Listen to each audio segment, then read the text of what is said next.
Bill, thanks for sitting down with us for your latest video update into the goings-on at Raith Rovers and in Scottish football. Obviously, you put a detailed statement in the weekly bulletin on the weekend there, but off the back of that, let's firstly talk about league reconstruction. I understand there was an indicative vote this morning. What's Raith Rovers' overall position in that debate? Right, at the moment we haven't heard the result of that, but our view really is that this is not the right time to do reconstruction, because there's so much confusion around just now, and there's been so many different models put forward, and different clubs have got different views. To me, this last few weeks or months now, I think it is, has been a wee bit like being on the ghost train at the Links Market. You're in the dark and then suddenly things come at you from the right-hand side, the left-hand side. You've got to juggle them, you've got to consider them, and the board has done that at every meeting we've had in the last few weeks. And this week, we came to a conclusion that this really was not the right time to look at this. Right, okay. And in amongst that discussion is a suggested restart date for football of mid-October. Assuming this does happen, what's that going to mean for the players and staff of Raith Rovers in terms of returning to training? And when they return to training, what special arrangement will have to be in place because of the coronavirus? Right, there's a lot of questions in there, Neil.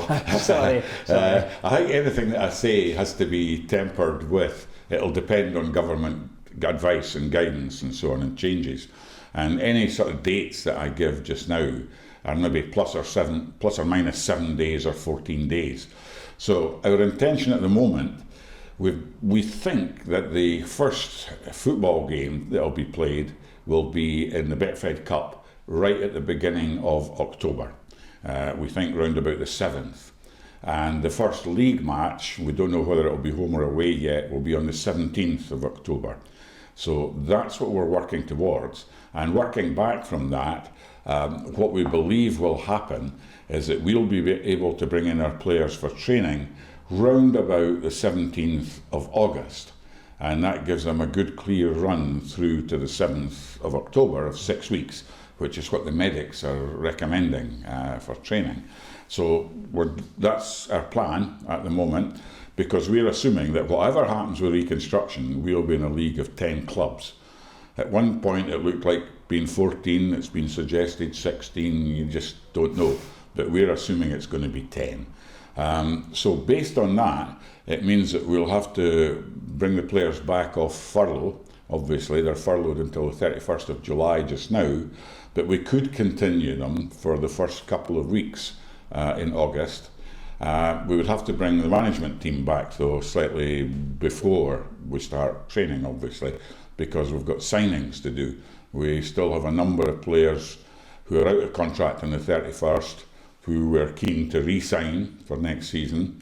And I think it's also fair to those players who are not part of John McGlynn's plan for the championship that we tell them maybe in July, maybe as early as possible in July, that in a month's time they're going to be freed. It gives them a bit of time to look around, see what they can get, but guaranteed payment certainly to the end of July. So that's the sort of tentative timescales that we've got just now.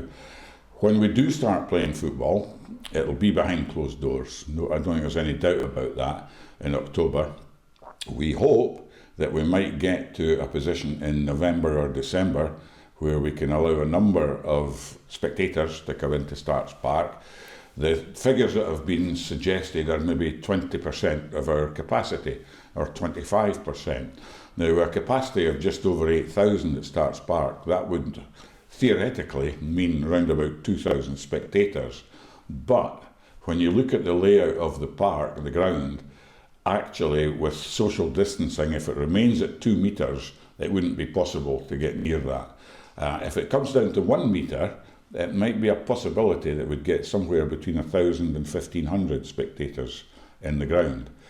Now, we're working towards that as well just now. We've got a subcommittee set up to look at that, and we're also looking at getting supplies of face masks, getting supplies of gel and so on, and we've got a very good source for that, because we think that when we do go back, it'll probably be compulsory to wear face masks. So we're in the preparation stage at the moment, which is a stage further on from where we were certainly a month ago. Right, okay. So I asked a lot of questions, and in turn you gave a lot of information there, so thanks, Bill. Just picking up on one thing you said within there, closed door games. Indications as to how many weeks of closed door games? Well, we think all the games in October will be behind closed doors. Right. So that would probably be the group stages of Betfred Cup, the initial group stages anyway, and maybe 2 home league games, or it might be 1 home game, 1 away. We're not certain about that until the fixtures come out. But we think that in October it's going to be unlikely that there's going to be spectators in the ground. But there will, of course, be access to the games through your good selves and RaithTV, etc. And we're planning all of that as well behind the scenes at the moment.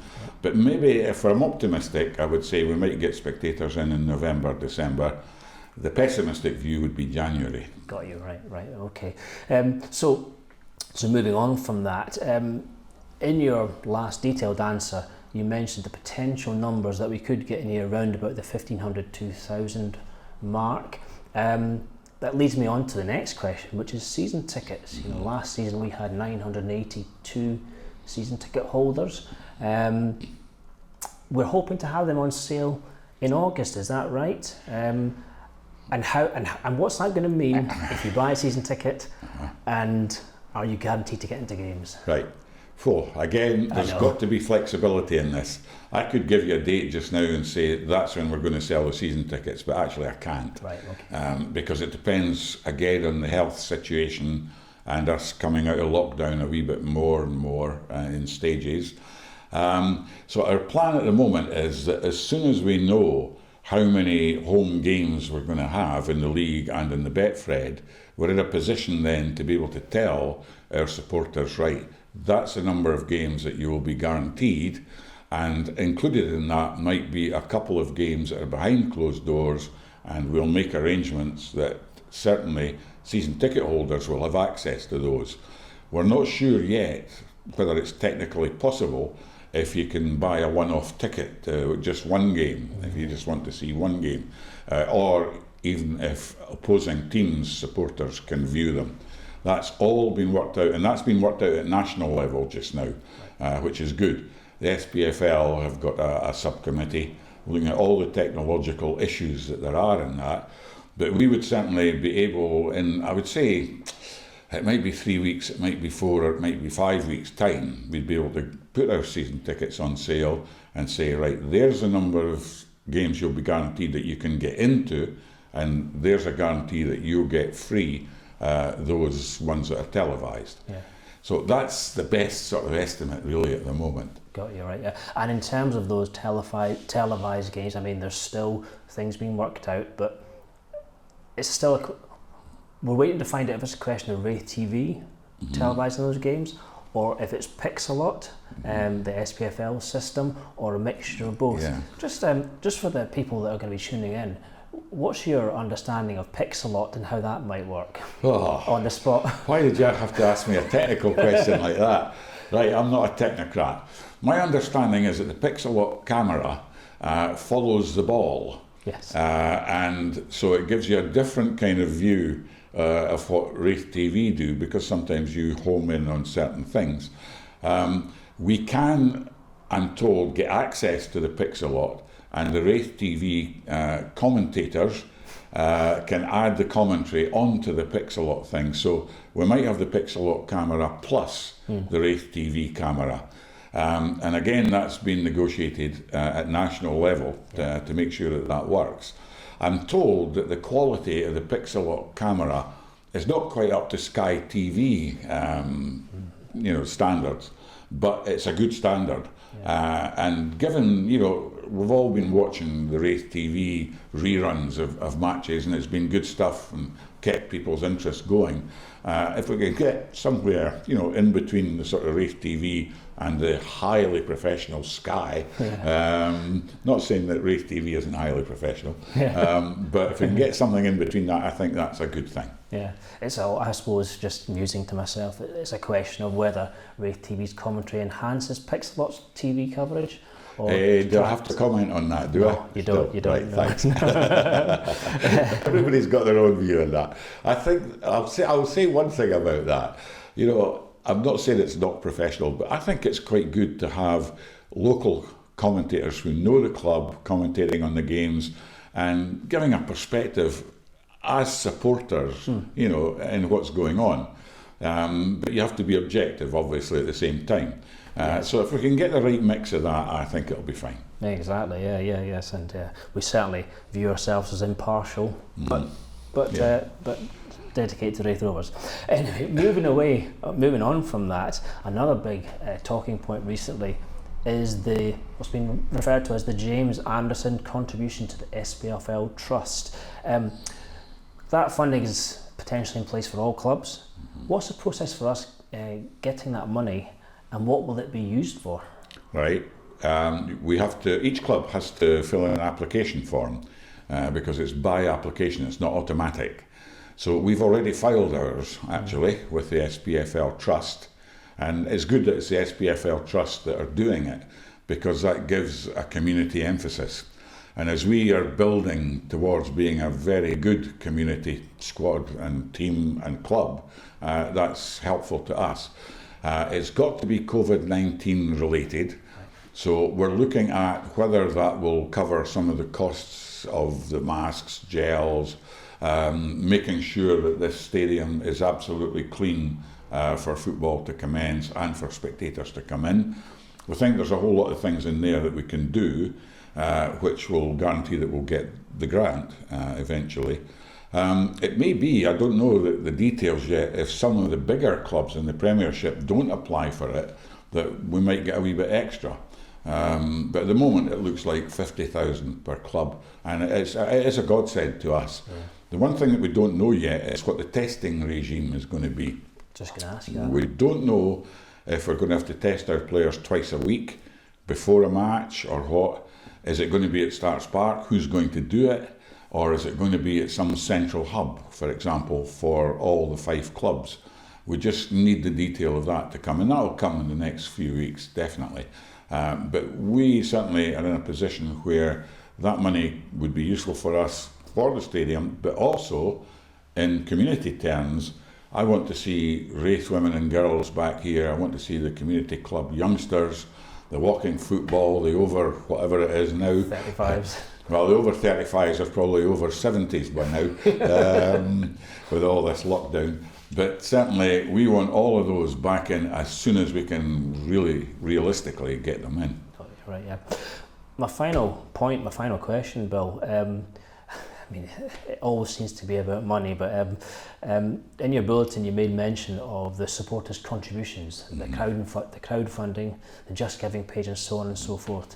I did a wee tally up last night, and we've breached the £96,000 mark now. Another word from you about the impact that's going to have and what your feelings are on it generally. Right. In the circumstances, I think that's an absolutely fantastic sum, and it'll continue to go up. Obviously, people are committed to the supporters fund and so on, and it needs to continue to go up, because I think, as I said in the programme, I see it as a kind of war chest, because we're going to have a very difficult 5 months between August and December, depending on what's happening, because we're going to be paying out wages, full wages. And if we're not going to have many home gates, then we're going to lose quite a bit of money over that period. We start off with a war chest, but it'll go down very, very quickly towards December and January. So we've got to manage that very, very carefully, and that's what we're doing. We're keeping an eye on that all day, every day, basically. And we're in a good position at the moment, but we mustn't let that slip.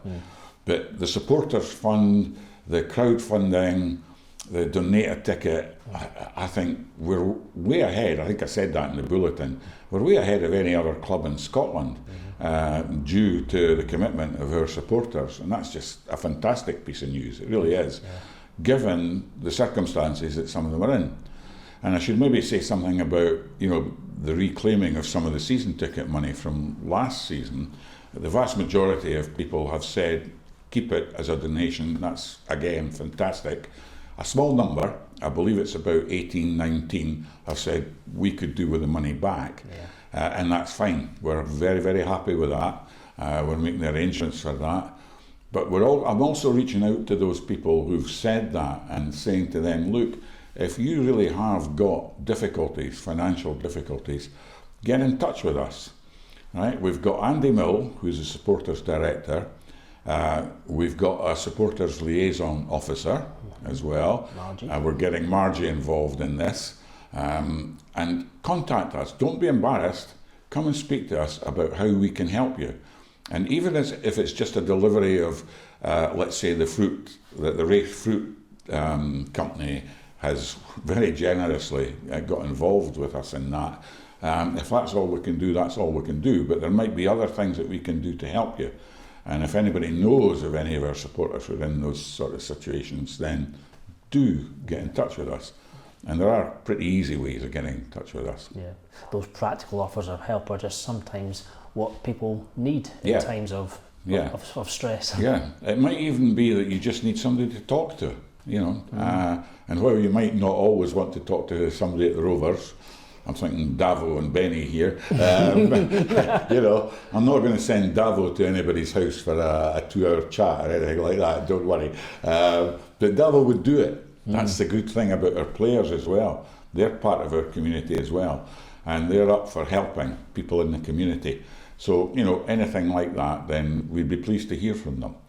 And we know there are people in very difficult circumstances. And, working with the food bank and various other people, we can bring some sort of help to them. So I'd like to say that, it's important. Finally, Bill, we're at that stage in the calendar where the season would have ended anyway. We've now got something to look forward to. How much did you miss, as a supporter, how much did you miss the football over the last 8 or 9 weeks or so? It's been hell. Aye. It really has. I've missed it for the football on a Saturday afternoon. But the other things that I've regretted is that we didn't have the player awards evening. Now, the good job that was done by RaithTV on that, I mean, everybody's acknowledged that, it was fantastic. But it wasn't the same as celebrating, winning a league, being promoted, having all the players there, all the backroom staff, supporters and everybody else, because the atmosphere would have been terrific. And that's one thing that I really did miss, just congratulating the squad, and I'll come back to that one just in a wee minute. The other thing I've missed has been, when I'm here at Start Spark on a Saturday, I like to go around and chat to people, the various lounges, in the stands and so on. And that sort of social interaction with our supporters, who I value tremendously, I've really missed that bit as well. And coming back to the players, we've missed actually saying thank you to them for what they achieved. And it was a big achievement.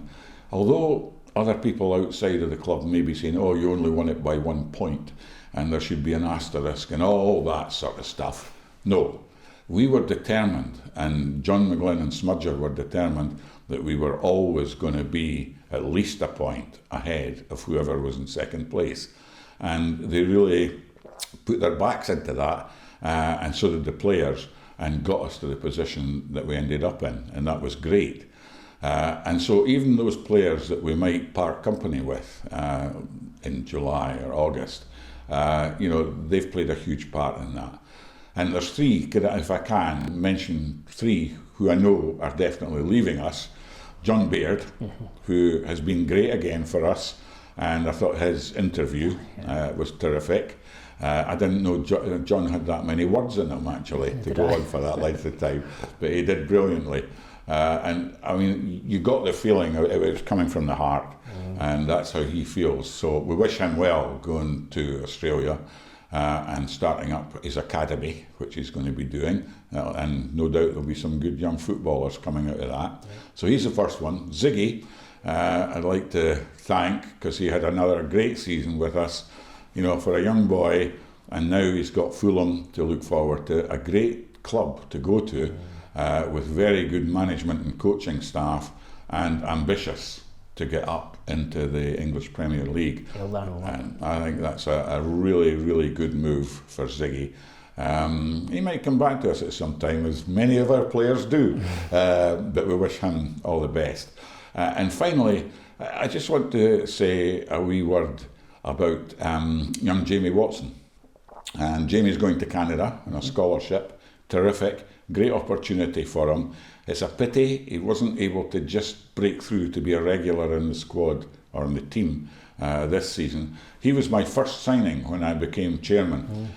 So I've got a personal interest in Jamie, and I'm sure he'll do well with his scholarship, and we would welcome him back at Starks Park anytime. Kirkcaldy lad, committed to the Rovers, and who knows, you know, if he matures and improves and so on, I'd like to think that Raith Rovers will be the first club that he'll contact once his scholarship's over. Great. Well, Bill, just hearing you talking about our players, it just reminds us how much we all miss the football. We're dead keen to get back here to see some games, whether it's live streaming or in the flesh, but until that time, I'm going to thank you for your time. Thanks for the information, and I'm sure we'll speak before the games return. Thanks. Right, there's maybe one postscript I would put. There was one question, I think, which was asked last week by a fan about how we're spending all this money that's coming in. And I would just like to say, well, our biggest expenditure is the players' wages and the wages of the staff at Starks Park. That eats up tens of thousands of pounds every month. And as soon as the furloughing is over, we're going to be faced with that expense and nothing coming in from actually playing football. So that's where most of it is going to go. And certainly the Raith Supporters Fund, all of that will go towards that, no doubt about that. But so will the bulk of the money from crowdfunding and Donate a Ticket. There are other things that we're going to have to do. We've got to pay bills, of course. We've got electric lights in here. And you know, there's heating, there's water, which is quite a big expense for us. So there's all these utilities that have to be paid for, and there's other things that we want to do to improve things, really, for spectators and for players, even for referees and assistant referees around the club. So we will be looking at those things, but the vast bulk, I have to say, will be going on the players' wages. Great. Well, thanks for all that, Bill, and we look forward to speaking to you later. Thank you. Hopefully it'll be sooner rather than later. Ditto. Thanks. Ditto. And thank you very much for supporting Raith Rovers.